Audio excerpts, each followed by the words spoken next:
Your heart is racing, your palms are sweating, your chest feels tight, and all you did was open an email from your boss.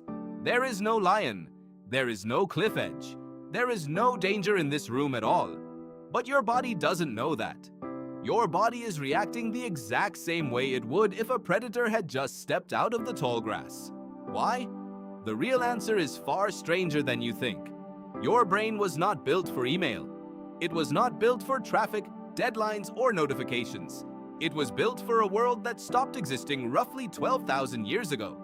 And yet, you are still carrying that ancient brain around with you today, running on software designed for savannas and predators, trying to survive a world made of screens and spreadsheets. Let's go back. 200,000 years ago, your ancestors lived in small nomadic groups across the African savanna. Life was short. Threats were constant. A rustle in the grass could mean nothing, or it could mean a leopard. The humans who survived long enough to have children were not the calm ones. They were the anxious ones, the ones who assumed danger first and asked questions later. This is called the smoke detector principle, a term coined by evolutionary psychiatrist Randolph Nesse. Think about how a smoke detector works. It is designed to go off at the faintest hint of smoke, even if that smoke came from burnt toast. Why? Because the cost of a false alarm, a little annoyance, is tiny, but the cost of missing a real fire is catastrophic. Your brain runs on the same logic. It would rather trigger 100 false alarms than miss one real lion. So every time your amygdala, the almond-shaped alarm center buried deep in your brain, detects something that even remotely resembles a threat, it fires. Instantly, before your rational mind even has a chance to weigh in. Here's what's happening inside you right now when that email lands. Your amygdala sends a distress signal to your hypothalamus. Your hypothalamus activates your sympathetic nervous system. Within seconds, your adrenal glands flood your bloodstream with cortisol and adrenaline. Your heart rate spikes. Your blood vessels constrict. Your muscles tense, ready to run or fight. Your digestion slows down because digesting lunch is not a priority when you might be about to die. This is the fight-or-flight response, first described by physiologist Walter Cannon in the early 20th century. It is fast, automatic, and almost impossible to override with willpower alone. It evolved to save your life in about 8 seconds flat.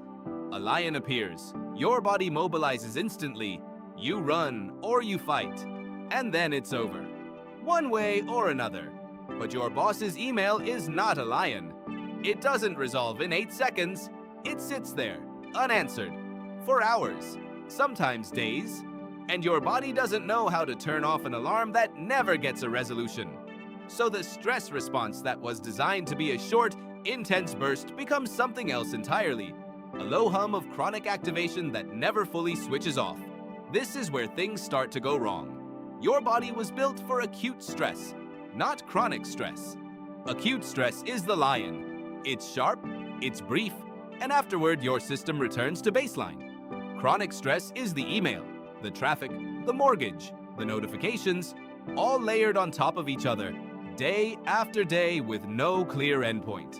Your cortisol levels stay elevated far longer than they were ever meant to. Researcher Robert Sapolsky, who spent decades studying stress in wild baboons, found something remarkable. In the animal kingdom, most creatures experience stress the way it was designed to be experienced. Intensely, briefly, then it's gone. A zebra being chased by a lion is terrified for a few minutes. If it escapes, it goes back to grazing almost immediately. It doesn't lie awake replaying the chase. It doesn't worry about next week's lion. Humans are different. We are the only species that can activate this ancient threat response using nothing but a thought. You don't need a real lion, you just need to imagine one. A memory of an argument, a worry about the future, a fear of being judged. Your brain cannot always tell the difference between a real threat and an imagined one, so it responds to both the same way.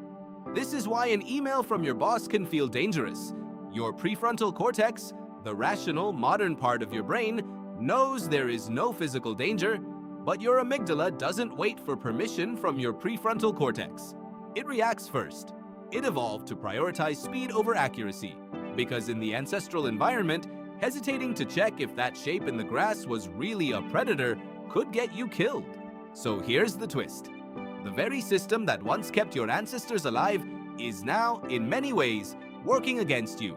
In a world where physical predators are rare but psychological and social threats are constant, your ancient alarm system misfires almost daily. It sounds off for social rejection, financial pressure, public speaking, even scrolling through other people's highlight reels online. And there's a modern mirror to this that makes it even stranger. Social threats activate the same neural pathways as physical threats. Psychologist Naomi Eisenberger found that social rejection lights up regions of the brain that overlap with those involved in physical pain. Being left out of a group chat and stepping on a nail are, to your brain, disturbingly similar events. Your ancestors depended on their tribe for survival. Being excluded from the group wasn't just uncomfortable, it could mean death. So your brain still treats social exclusion like a life-threatening emergency, even when the stakes are, in reality, nothing more than hurt feelings. Once you understand this, your own anxiety starts to make a strange kind of sense. You're not broken, you're not weak, you're not overreacting for no reason. You are running 12,000-year-old software on hardware that was never updated for smartphones, open plan offices, or comment sections. Knowing this doesn't make the racing heart disappear the next time your phone buzzes, but it changes what you do with that racing heart.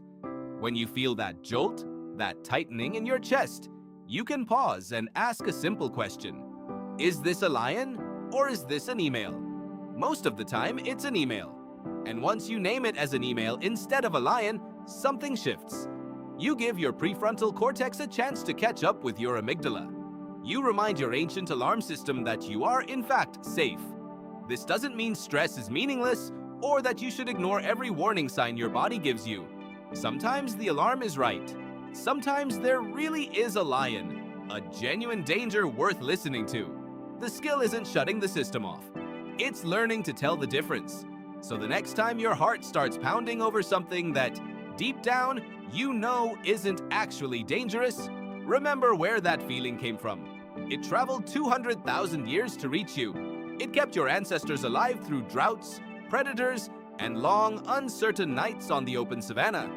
It was never built to handle your inbox. Your heart is racing again. Your palms are sweating again. But this time, you know why. And that alone changes everything.